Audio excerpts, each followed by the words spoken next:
ஜோதா பேகம், கவலைப்படாதீர்கள். ஒருவேளை சலீமின் வாழ்க்கையில் வேறொரு பெண் இருந்தாலும் அதனால் எந்த ஒரு தவறும் இல்லை. ஷேன்ஷா இளவரசர்கள் அவ்வாறு செய்வது சகஜம் தானே. நிறைய மனைவிகள் இருப்பார்கள். வேண்டுமென்றால் ஷேன்ஷாவை எடுத்துக்கொள்ளுங்கள். முதலில் என்னை நிக்கா செய்தார், பிறகு சலீமா பேகம், அதன் பிறகு தாங்கள். நாம் மூவருமே விசேஷ பேகங்களாவோம். அதோடு நிறைய பேர் இருக்கிறார்கள். ருக்கையா பேகம், நான் நினைப்பது ஒன்றுதான். சலீம் யாரை திருமணம் செய்து கொண்டாலும் விருப்பத்தோடு செய்ய வேண்டும். நான் தான் கூறுகிறேனே, கவலைப்படாதீர்கள். ஒருவேளை இப்படியும் இருக்கலாம். சலீமுக்கும் மான்பாய்க்கும் இடையில் ஏதேனும் பிரச்சனை இருக்கலாம். காதலில் இதெல்லாம் சகஜம் தானே. ஆனால் எனக்கு ஒரு விஷயத்தில் மகிழ்ச்சி தான். சலீம் இந்த நிக்காவிற்கு சம்மதித்து விட்டான். ஆம் ருக்கையா பேகம், தாங்கள் கூறுவது சரிதான். ஹுசூர் அவர்களுக்கு வெற்றி உண்டாகட்டும். ஷேன்ஷா காபூலில் இருந்து வந்து விட்டார்.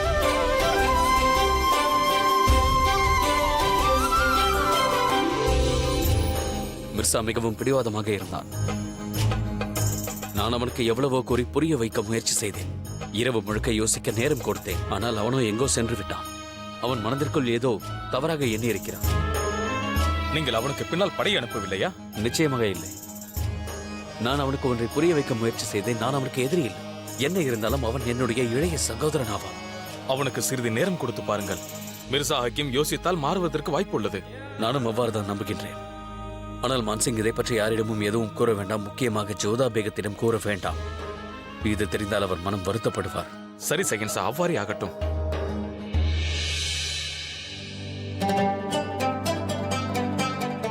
தங்களை வரவேற்கிறேன் ஷேன்ஷா. வணக்கம் ஷேன்ஷா.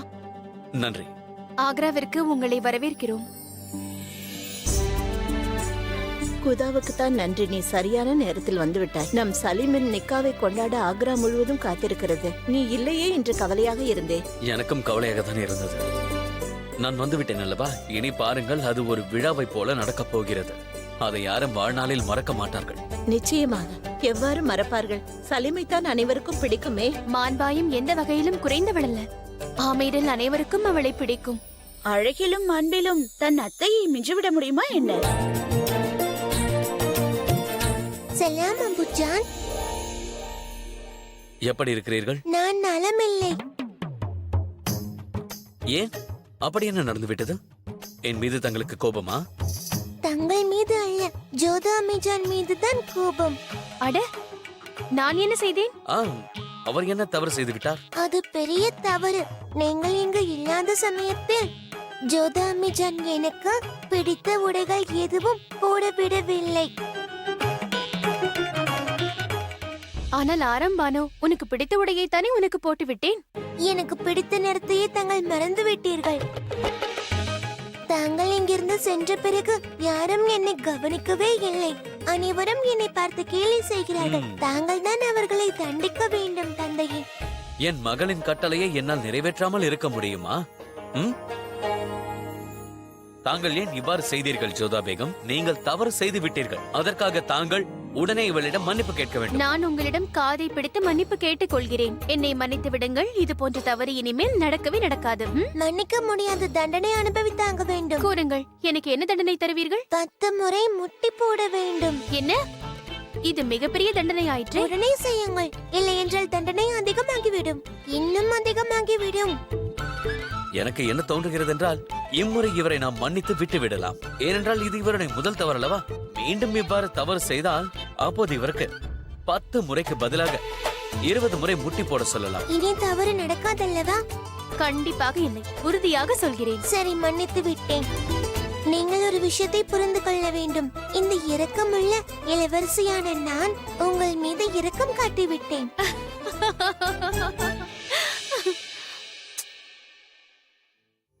வெட்கப்படுவது போல் நடிக்கிறார்.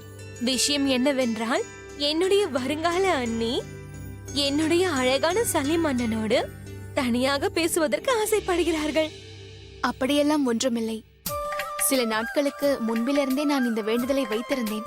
என்னுடைய திருமணம். கூறுங்கள், ஏன் நிறுத்தி விட்டீர்கள்? கூறுங்கள் என்னுடைய அன்புக்குரிய அண்ணி அவர்களே.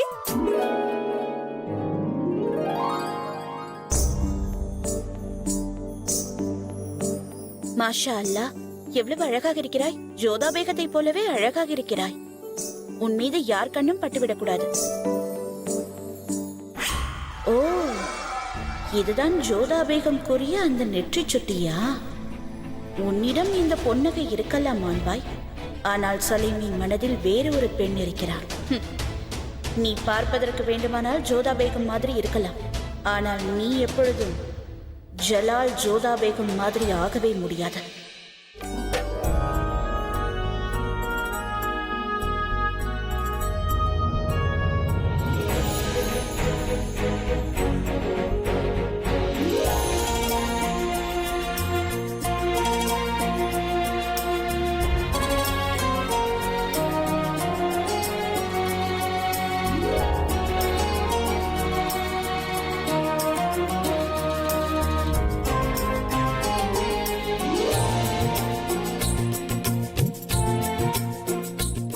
பபுஜான், ஆதாப்.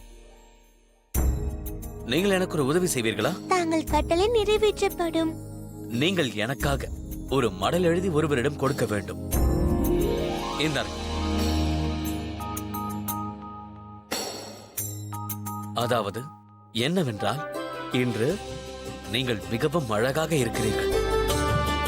எனக்கு ஒரு விஷயம் புரியவில்லை. அதாவது வானத்தில் இருக்கும் வெண்ணிலா பேரழகா, இல்லை உங்கள் முகம் பேரழகா? இந்த மடலை தாங்கள் யாருக்கு அனுப்ப போகிறீர்கள்? உங்கள் ஜோதா அம்மாவிற்கு தான். அப்படியா? ஜோதா அம்மைஜானிற்கா? இப்போது சென்று இந்த மடலை அவரிடம் கொடுத்து விடுங்கள். செல்லுங்கள், சென்று கொடுத்து விடுங்கள்.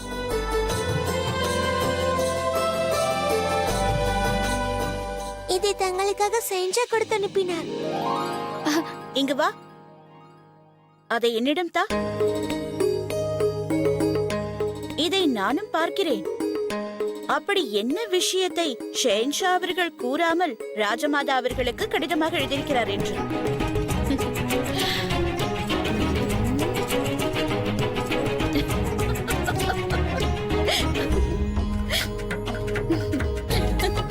அப்படி என்ன எழுதியிருக்கிறது ருக்கையா பேகம்? தாங்கள் இப்படி சிரிக்கிறீர்கள், எனக்கும் கூறுங்கள். சரி, இந்தாருங்கள், தாங்களே இதை பாருங்கள்.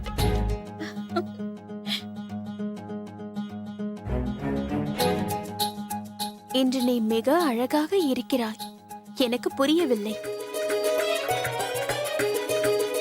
நீ அழகாக இருக்கிறாயா இல்லை மரத்தில் இருக்கும் குரங்குகளா?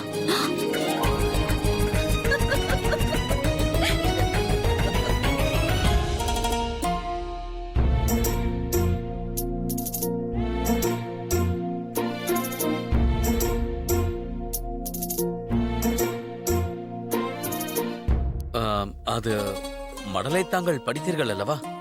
என் மனதில் உள்ளதை நான் எழுதியிருக்கிறேன். அப்படியா?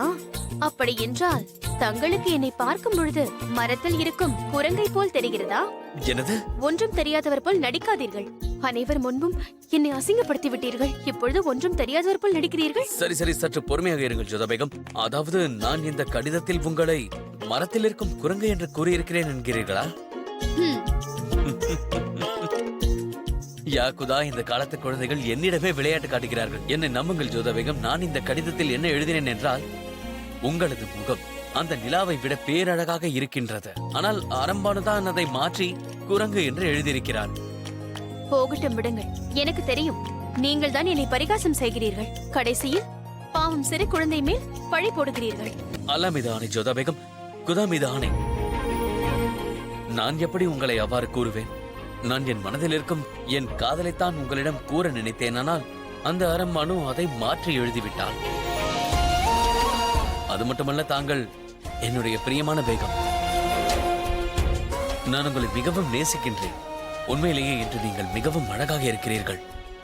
அந்த நிலா கூட உங்கள் மீது கண் வைக்க கூடாது, அதே போல் நானும் கண் வைக்க கூடாது.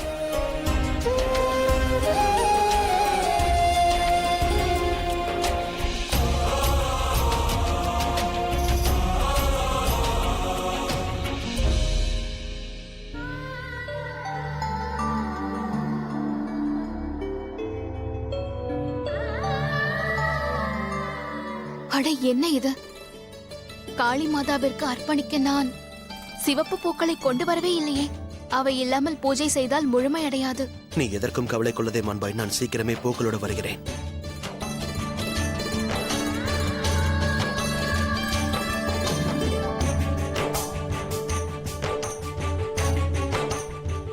ஏய் அனார்கலி, நீ இங்கு?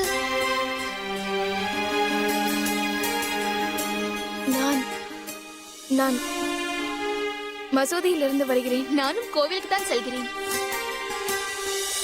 ஆதாப் ராஜகுமாரி. அனார், நீ மறந்து விட்டாயா? நீ என்னுடைய தோழி. அன்று நான் உன்னை நடன மங்கையாக பார்த்தேன். நானே உன்னிடம் பேச வேண்டும் என்று எண்ணினேன். ஆனால் என்னால் வர இயலவில்லை. அனார், என்னால் இன்னமும் நம்ப முடியவில்லை. நீ எப்படி நடன மங்கையானாய்? சில நேரத்தில் விதி மனிதர்களை எதை வேண்டுமானாலும் செய்ய வைத்து விடுகிறது. நானும் விரும்பி அதை ஏற்றுக்கொள்ளவில்லை. உனக்கு என்ன நடந்தது? நீ எதற்காக நடன மங்கையாக ஆனாய்? அதை எப்படி கூறுவது? அவர்தான் என்னுடைய வாழ்க்கையை அழித்து விட்டார். அவரோடு தான் நீ உனது வாழ்க்கையை உண்மையை கூறுவா? நான் இப்போது மகிழ்ச்சியாக இருக்கிறேன். வாழ்த்துக்கள். விரைவில் நீ முகாலய ராஜ்யத்தின் இளவரசரின் மனைவி ஆகப் போகிறாய். ஆமாம் அனார், நான் மிகவும் மகிழ்ச்சியாக இருக்கிறேன். இளவரசர் சலீம் மிகவும் நல்லவர். நான் அவரை காதலிக்கிறேன். அனார், உனக்கு தெரியுமா, நான் என் வாழ்க்கையில் தொடர்ந்து கண்ட கனவே அவர் என் துணைவராக வர வேண்டும் என்பதுதான். இப்பொழுது பார்த்தாயா, அந்த தாயின் கருணையால் என்னுடைய கனவு நினைவாயிற்று.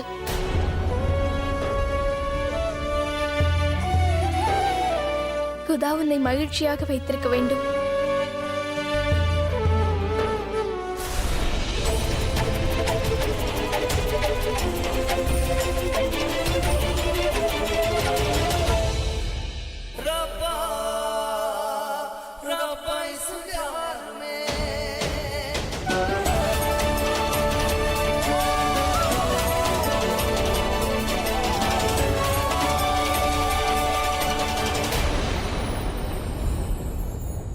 இளவரசர் சலீம், இவள் என்னுடைய தோழி அனார்கலி. சைதான்புரத்தின் நடன மங்கை உன்னுடைய தோழியா? இல்லை இல்லை, இவள் ஒன்றும் நடன மங்கை இல்லை. நடன மங்கையாக ஆக்கப்பட்டாள். இவள்தான் என்னை மிகவும் அழகாக அலங்கரிப்பாள். ஆனால் எனக்கு ஒன்று மட்டும்தான் புரியவில்லை, அப்படி எந்த ஒரு சூழ்நிலையில் இந்த வேலையை தேர்ந்தெடுத்தாள் என்று. இளவரசர் சலீம், உங்களிடம் ஒரு வேண்டுகோள். நீங்கள் தான் என் தோழிக்கு உதவி செய்ய வேண்டும். நிச்சயமாக நான் செய்கிறேன். சைதான்புரத்தின் நடன மங்கையாக இருந்தால் என்ன, இவள் உன்னுடைய தோழி என்றால் எனக்கு இந்நாட்டு பிரஜையா? மான்பாய், உனக்கு கோயிலுக்கு செல்வதற்கான நேரம் ஆகிவிட்டது. அதனால் நீ சீக்கிரமாக சென்று விட்டு வா. சரி.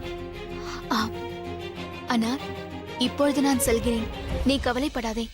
பார்த்தாயா, இளவரசர் சலீம் நிச்சயமாக உனக்கு உதவி செய்வார்.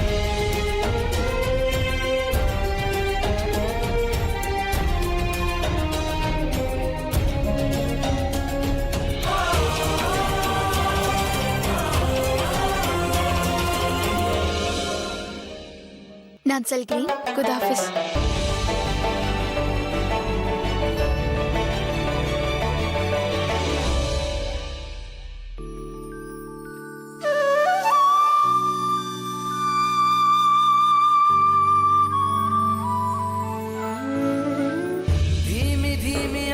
वफा की दिल में सुलगती है, धीरे धीरे मीठी चुभन सी दिल में मचलती है।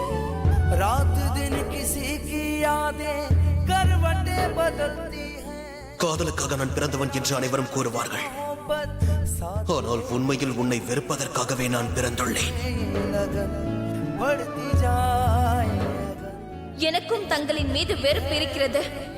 தங்களை நான் அடியோடு வெறுக்கிறேன்.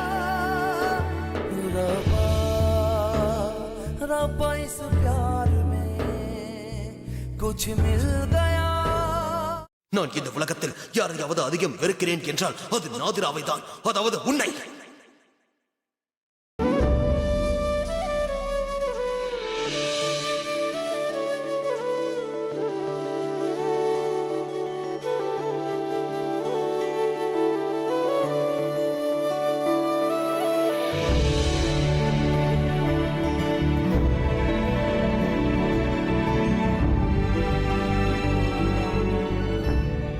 இளவரசரின் இன்னொரு முகத்தை நீ இன்னும் பார்த்ததில்லை மான்பாய்.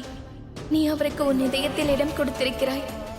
ஆனால் மற்றவரின் இதயத்தை உடைக்க மட்டுமே அவருக்கு தெரியும். உலகத்தில் அவரை விட கொடுமையான மனிதர் யாரும் இருக்க முடியாது.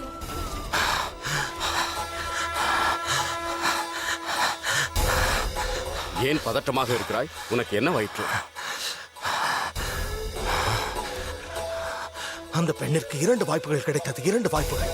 ஷெஹன்ஷாவின் முன்பாக தன்னுடைய வாயை திறந்து சலீமை குறித்து குற்றம் சாட்டி இருக்கலாமானால் வாயை மூடிக்கொண்டிருந்தாள்.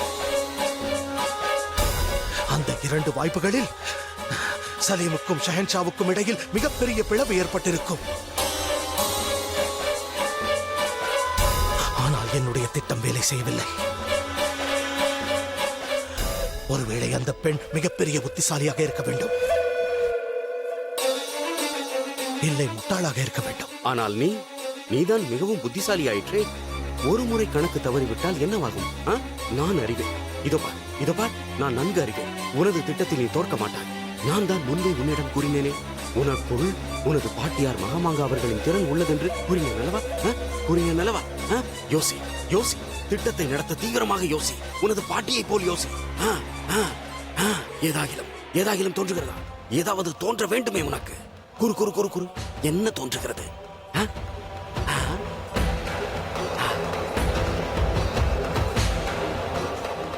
திட்டத்தை விதியே தீட்டிவிட்டது மாமா. அதை விதியே தீட்டிவிட்டது. சலீமின் காதலான அனார்கலி இப்போது ஷெஹன்ஷாவின் விசேஷ நடன மங்கையாகிவிட்டாள். ஷெஹன்ஷா அவளை அடுத்த நடனம் ஆடும்படியாக கட்டளையிட்டிருக்கிறார். இனிதான் வேடிக்கை ஆரம்பம். இனி அவள் அடிக்கடி அரண்மனைக்கு வந்து செல்வாள். அதன் பிறகு சலீமின் காதலோ அல்லது அவனுடைய வெறுப்பு அவனை அவளிடத்தில் இழுத்துச் செல்லும். பிறகு நான் ஷெஹன்ஷாவிடம் அனைத்தையும் சொல்லிவிடுவேன். ஷெஹன்ஷா அவர்கள் வந்து கொண்டிருக்கிறார்.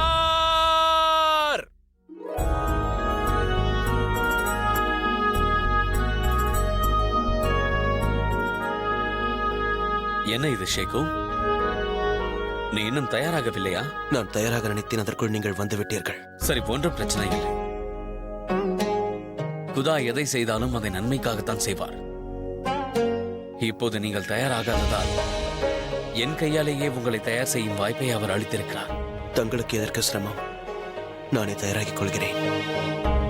இங்கு பார், ஒரு தாய்க்கு தன் குழந்தையை அடிக்கடி தயார் செய்யும் வாய்ப்பு கிடைக்கும்.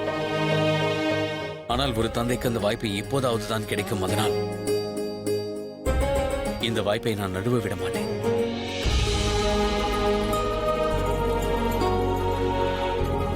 சரி, நன்றி. வா.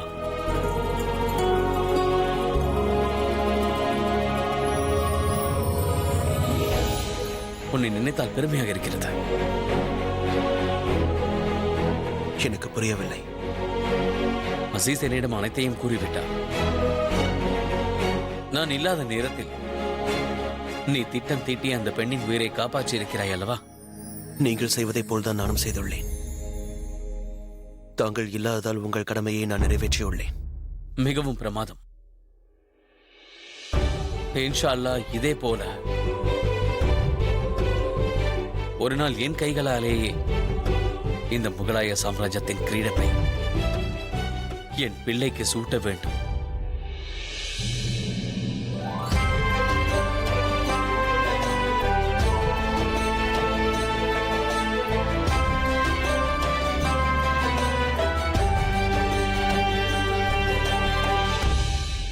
இந்த பரிசு உனக்கு மிகவும் பிடித்திருக்கும் என்று நம்புகிறேன். எந்த பரிசை கூறுகிறீர்கள்? உன்னுடைய காதல் மான்பாய். என் சார்பாக நான் அதை தந்துவிட்டேன். உன் தாய் சார்பாகவும் அதையே தந்துவிட்டான். என் மகன் என்னிடம் ஒன்றை கேட்டான் என்றால் அது அவனுக்கு பிடித்திருக்கிறது என்றால் என் உயிரை கொடுத்தாவது அதை நான் கொடுக்க வேண்டும்.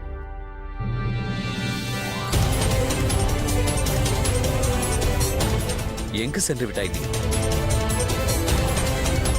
உனக்கு பரிசு பிடித்திருக்கிறது அல்லவா?